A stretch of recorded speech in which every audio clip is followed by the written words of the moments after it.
Inilah kisah tukang kayu yang temani pria kaya raya selama 40 hari di dalam kubur. Alkisah, seorang pria kaya menulis surat wasiat. Barang siapa yang mau menemaninya dalam kubur selama 40 hari ketika ia wafat, maka ia akan memberikan separuh hartanya untuk orang tersebut.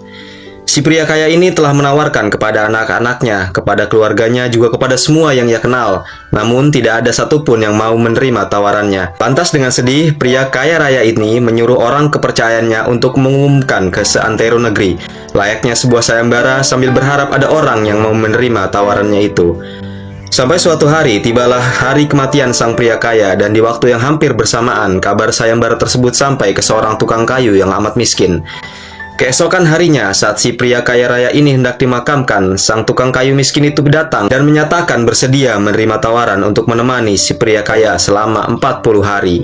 Setelah dimakamkan dan para pengantar jenazah meninggalkan area pemakaman, datanglah malaikat munkar dan nakir ke dalam kubur tersebut. Si tukang kayu menyadari siapa yang datang. Ia segera agak menjauh dari mayat konglomerat tersebut. Di benaknya, sudah tiba saatnya si konglomerat akan diinterogasi oleh malaikat munkar dan nakir. Tapi yang terjadi justru sebaliknya. Malaikat munkar dan nakir malah menuju ke arahnya dan bertanya tentang apa yang dia lakukan di dalam kubur.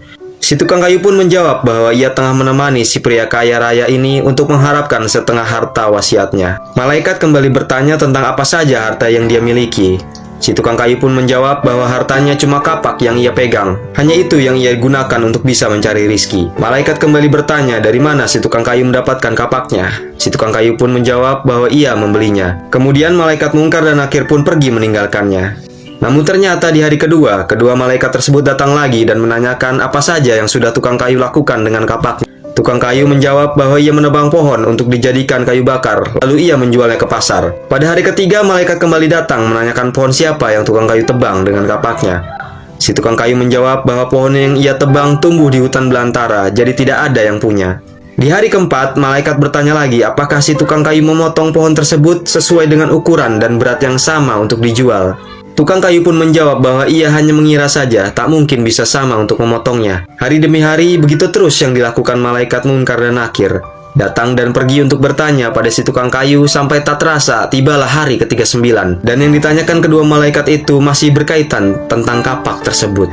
Di hari terakhir yang ke-40, datanglah munkar dan nakir sekali lagi bertemu tukang kayu tersebut dan berkata bahwa hari ini kedatangan mereka untuk kembali bertanya soal kapak si tukang kayu. Belum sempat munkar dan nakir melanjutkan pertanyaannya, si tukang kayu tersebut segera melarikan diri ke atas dan membuka pintu kubur tersebut. Ternyata di luar sudah banyak orang yang menantikan kehadirannya untuk keluar dari kubur tersebut. Si tukang kayu dengan tergesa-gesa keluar dan lari meninggalkan mereka sambil berteriak pada yang hadir untuk mengambil saja semua bagian harta warisan ini, karena si tukang kayu sudah tidak menginginkannya lagi. Sesampainya di rumah, si tukang kayu berkata pada istrinya bahwa ia sudah tidak menginginkan separuh harta warisan dari mayat si pria kaya raya.